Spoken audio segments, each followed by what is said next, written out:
Welcome back everyone. Today I'm gonna bring you an oldie but a goodie. So this game is called Exo One and it was developed by Exbleative or Beative.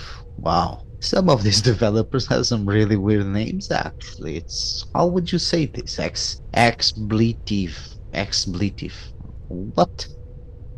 Wow. Okay, sorry about that, guys. I have never seen the name of the developer before, or never even paid attention to it, but well, doesn't matter. Moving on. So, Exo One. What is Exo One? It's now that is another different story in here. Actually, it's a exploration game. It's hard to say what it is. It's an exploration game. So you are a spaceship, I think. I don't know what that thing is. It seems like a satellite or a weird disc that you're flying around. Yeah, a boomerang. I don't know. This game is really awesome. I played it and I was really impressed with it because the idea in itself. It's really cool. A strange signal is sent from another planet and you send a craft to search what the signal is. This game, although not horror, it actually terrified me more than most horror games ever did. This because of what I associate horror with the unknown. So the truly weird things that cannot be explained, that to me is horror. And in this case, because you are traveling in this kind of planet, or I don't know what it is, but you are traveling in a place with some impossible geometry. The name says it's geometry that shouldn't exist, at least in our physical parameters. That messes with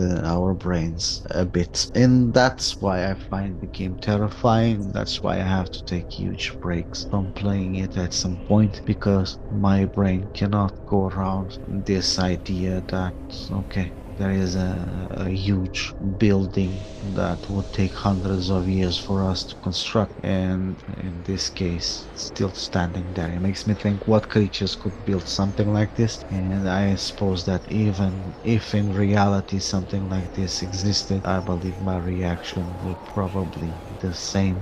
I would be in a corner in a fetal position, and I would go crazy. So these developers, or at least this publisher, which is Future Friends Games, yep, that's how you say that. I didn't get it wrong. Sorry, guys. Sometimes it's hard to pronounce some stuff because, as you guys probably notice, I'm not English, but I try my best to not mispronounce things, which is very hard if you are not a native speaker of the language. And although I have a good knowledge of the language, sometimes it still messes with me a bit. So, Future Friends Games, they have some really cool games. I have some of them on my list already. I played quite a few, and they have, for instance, The Cabin Factory, really cool. They have Summer House, which is another cool game. Omno, another cool game as well. So they have really good games and very original as well. And I advise you guys to take a look at them if you love indie games. And I advise you guys to look at Exo One as well. It's something very different. It's something akin to cosmic horror without being horror, at least for me. Again, I explained it already. I'm not gonna explain it again, but at least for me, it's very akin to cosmic horror. I haven't finished it yet. As I said, I have to take huge breaks from it. The same thing happens when I play games in the ocean or stuff like that. Again, I have thalassophobia, as I said before, and it doesn't go well with me. Deep, dark oceans. And in this game, Exo One, there is a very big ocean, and dark and mean and horrible, and I don't like it.